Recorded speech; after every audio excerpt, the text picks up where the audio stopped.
வணக்கம். அஞ்ஞான கிறுக்கனில் அடுத்த ஒரு தொகுப்பு இது.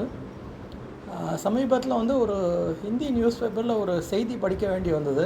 அதாவது டெல்லியில் இருக்கக்கூடிய ஒரு மதராஸாவில் மாணவர்கள் படிச்சுக்கிட்டு இருந்தாங்க.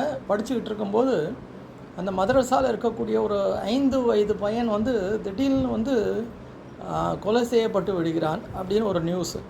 இந்த கொலை எதுக்கு நடந்தது, அப்புறம் என்ன காரணம் அப்படின்னு போலீஸ் இன்வெஸ்டிகேட் பண்ணி பார்க்கும்போது அதே மதரசாவில் படிக்கக்கூடிய அந்த மாணவர்கள் அவங்களும் ஒரு ரொம்ப சிறு வயசு தான். ஆனால் இந்த 5 வயசு மாதிரி இல்லை, அவங்க கொஞ்சம் பெரியவங்க.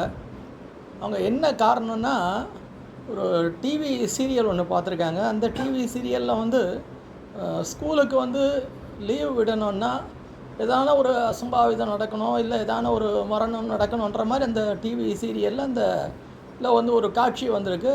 அதனால் இவங்களும் அறியாத மாணவர்களாக இருக்கிறதுனால என்ன பண்ணிட்டாங்கன்னா, சரி நம்மளுக்கு லீவு கிடச்சா போதும் அப்படின்ற மாதிரி இந்த 5 வயது இந்த 5 வயது இல்லை 5ஆம் வகுப்பு படிக்கக்கூடிய அந்த மாணவனையும் என்ன பண்ணிட்டாங்கன்னா, சக மாணவர்கள் குத்தி கொண்டுட்டாங்க அப்படின்றது தான் அந்த நியூஸு. இந்த நியூஸை பார்த்தோன்னே ஒரு ஒரு பெரிய அதிர்ச்சி. ஏன்னா ஒரு கல்வியினுடைய அர்த்தமே மாறி போச்சோ அப்படின்ற மாதிரி நினைக்கக்கூடிய ஒரு நிலைமை போச்சு.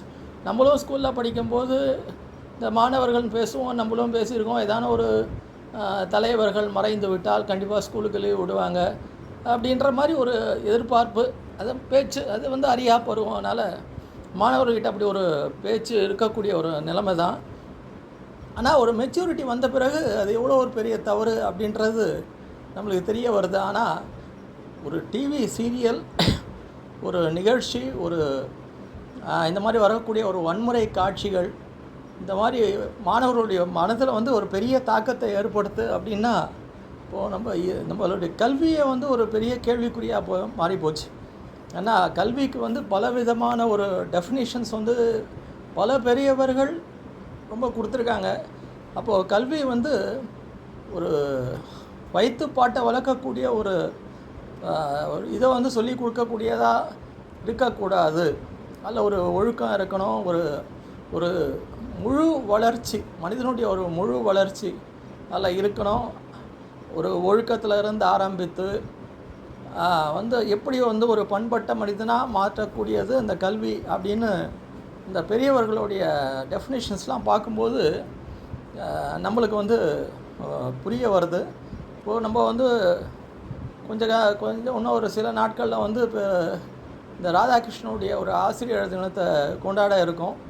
எப்படிப்பட்ட ஒரு நிலையில் இந்த மாதிரி டிவி சீரியல்கள், இந்த மாதிரி ஒரு பாப்புலாரிட்டிக்காக எடுக்கப்படக்கூடிய ஒரு இது, அதை சொல்லலாம், அவங்க சொல்லலாம், இது நாங்கள் காட்டியாக இவங்கெல்லாம் மாறி இருக்காங்க, எவ்வளோ நடக்குது அப்படின்ற மாதிரி இருந்தாலும் அந்த ஊடகங்களில் அந்த நிகழ்ச்சிகள் வரும்போது அது எவ்வளோ ஒரு அட்ராக்டிவ் வகையில் ஒரு மியூசிக்கோட, பேக்ரவுண்ட் மியூசிக்கோட பிடித்த ஹீரோ இல்லை பிடித்த ஒரு ஹீரோயின் அந்த காட்சியில் நடிக்கும்போது கண்டிப்பாக ஒரு பெரிய தாக்கத்தை மாணவர்கள்கிட்ட, இந்த குழந்தைகள்கிட்ட ஏற்படுத்துது அப்படின்றது தான் ஒரு உண்மை.